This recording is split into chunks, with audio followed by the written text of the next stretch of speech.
ایک دکان پر لسی کا آرڈر دینے کے بعد ہم سب دوست آرام سے بیٹھے ایک دوسرے کو چھیڑ رہے تھے اور ہنسی مذاق کر رہے تھے کہ ہمارے سامنے ایک 70-75 سال کی بزرگ خاتون آ کھڑی ہوئی اور ہاتھ پھیلا کر بھیک مانگنے لگی۔ اس کی کمر جھکی ہوئی تھی، بھوک چہرے کی جریوں میں تیر رہی تھی، آنکھیں اندر ہی اندر دسی ہوئی تھیں لیکن جاندار تھیں۔ اسے دیکھ کر پتہ نہیں میرے ذہن میں کیا آیا کہ میں نے جیب میں سے سکے نکالنے کے لیے جو ہاتھ ڈالا تھا اسے واپس کھینچتے ہوئے پوچھا، دادی آپ لسی پئیں گی؟ اس بات سے دادی تو کم حیران ہوئی لیکن میرے دوست زیادہ، کیونکہ اگر میں انہیں پیسے دیتا تو میں صرف 5 یا 10 روپے دیتا، لیکن لسی 120 روپے کی تھی، اس لیے میرے لسی پی کر غریب ہونے اور اس بوڑھی دادی کے دھوکے سے امیر ہونے کے امکانات بہت بڑھ گئے تھے۔ دادی نے ہچکچاتے اور ڈرتے ہوئے ہاں میں گردن ہلا دی اور 6-7 روپے جو انہوں نے بھیک مانگ کر اپنی جولی میں جمع کیے تھے کانپتے ہاتھوں سے میری طرف بڑھائے۔ مجھے کچھ سمجھ نہیں آیا تو میں نے ان سے پوچھا، یہ کس لیے ہے؟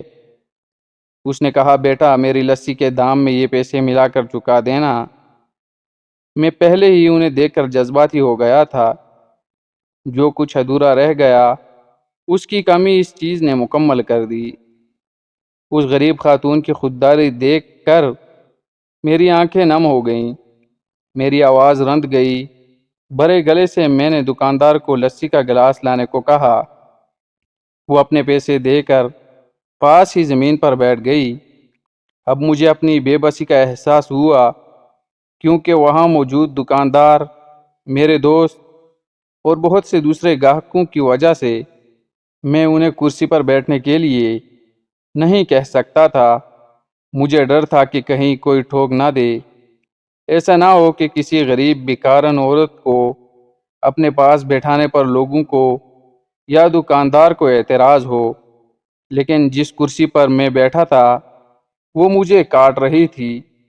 جیسے ہی کلڑوں میں بھری ہوئی لسی ہم سب دوستوں اور بوڑھی دادی کے ہاتھ میں آئی، میں اپنی کرسی سے اٹھ کر نیچے اس بوڑھی دادی کے پاس زمین پر بیٹھ گیا، اور میرا یہ اٹل فیصلہ تھا، کیونکہ میں ایسا کرنے کے لیے آزاد تھا۔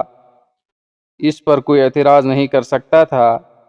ہاں، آس پاس بیٹھے کچھ لوگ اور میرے دوست ایک لمحے کے لیے مجھے گھورتے رہے اور عجیب نظروں سے مجھے دیکھتے رہے، لیکن اس سے پہلے کہ وہ کچھ کہتے، دکان کے مالک نے آگے بڑھ کر دادی کو اٹھا کر کرسی پر بیٹھایا اور ہاتھ جوڑ کر میری طرف مسکراتے ہوئے کہا، بیٹھیں جناب، میری دکان پر بہت سے گاہک آتے ہیں لیکن انسان کبھی کبھار ہی آتے ہیں۔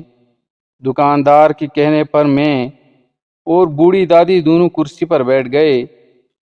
اگرچہ دادی تھوڑی گھبرائی ہوئی تھیں لیکن میرے ذہن میں بے پناہ اطمینان تھا۔